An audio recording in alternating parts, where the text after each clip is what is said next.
Assalamualaikum warahmatullahi wabarakatuh. Selamat datang di channel video pembelajaran kimia. Pada kesempatan ini kita akan membahas materi hidrolisis garam, yang mana materi ini dipelajari di kelas 11 pada semester 2. Hidrolisis garam terdiri dari dua kata, hidrolisis dan garam. Istilah garam tentunya bukanlah istilah yang asing di telinga kita, karena kita sering menggunakannya dalam kehidupan sehari-hari sebagai bumbu dapur. Dalam ilmu kimia, garam merupakan hasil reaksi antara asam dengan basa. Sifat dari garam tergantung dari asam dan basa pembentuknya.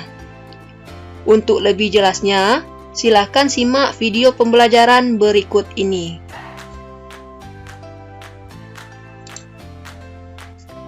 Hidrolisis berasal dari kata hidro yang berarti air dan lisis yang berarti peruraian. Hidrolisis garam dapat diartikan sebagai reaksi yang terjadi antara suatu garam dengan air, yang mana ion positif atau ion negatif dari garam akan bereaksi dengan air, membentuk asam, basa, atau netral.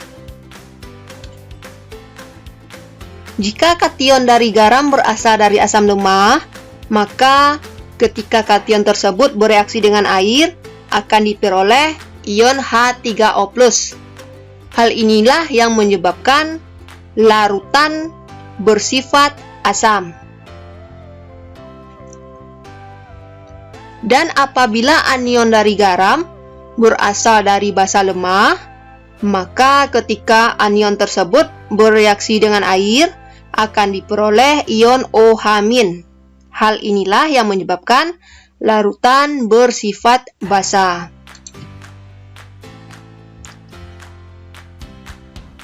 Berdasarkan asam dan basa pembentuk garam, maka garam dapat dikelompokkan menjadi 4 kelompok.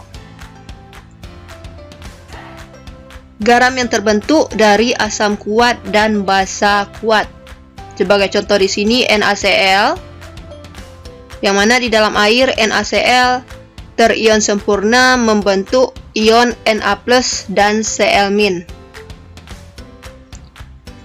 Ion Na+ karena berasal dari basa kuat NaOH, maka tidak bereaksi dengan air. Begitu juga dengan ion Cl- yang berasal dari asam kuat HCl. Karena kation maupun anion dari garam ini tidak terhidrolisis, maka menyebabkan larutan bersifat netral.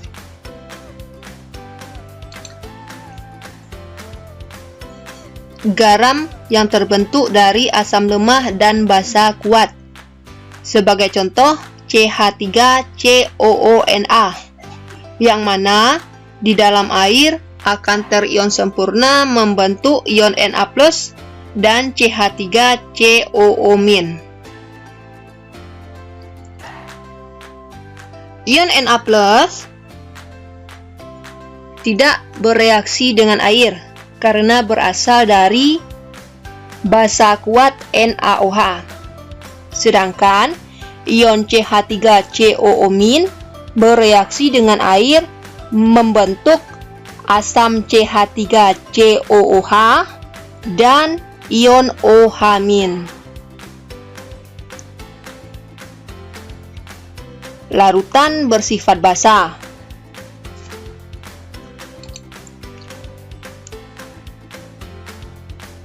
Garam yang berasal dari asam kuat dan basa lemah. Sebagai contoh, garam NH4Cl, yang mana di dalam air akan terion sempurna menjadi ion NH4+ dan ion Cl-.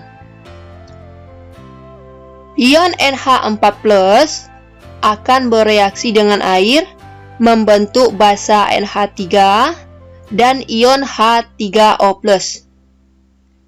Sedangkan ion Cl- tidak bereaksi atau tidak terhidrolisis oleh air.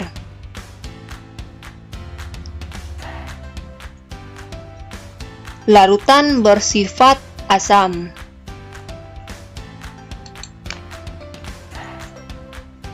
Garam yang terbentuk dari asam lemah dan basa lemah.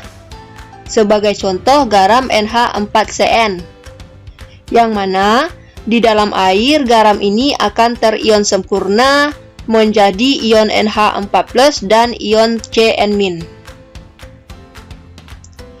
Ion NH4+ akan bereaksi dengan air menghasilkan NH3 dan ion H3O+. Sedangkan ion Cn- akan bereaksi dengan H2O menghasilkan HCN dan ion OH-.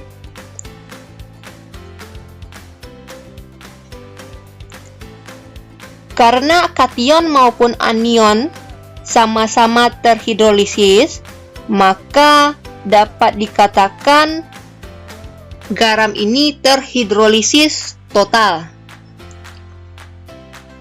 Untuk sifat larutan garamnya tergantung dari harga Ka dan Kb.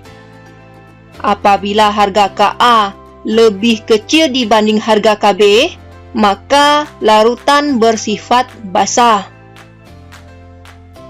Apabila harga Ka lebih besar dari harga Kb, maka larutan bersifat asam. Dan apabila harga Ka sama dengan harga Kb, maka larutan bersifat netral.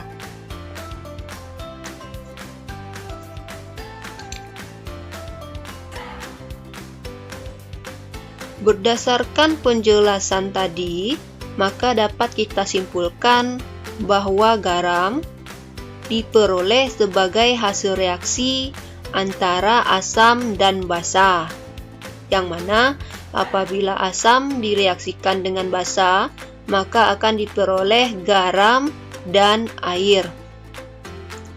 Kemudian, sifat garam ditentukan oleh asam dan basa pembentuknya. Ada yang bersifat asam, ada yang bersifat basa, dan ada yang bersifat netral.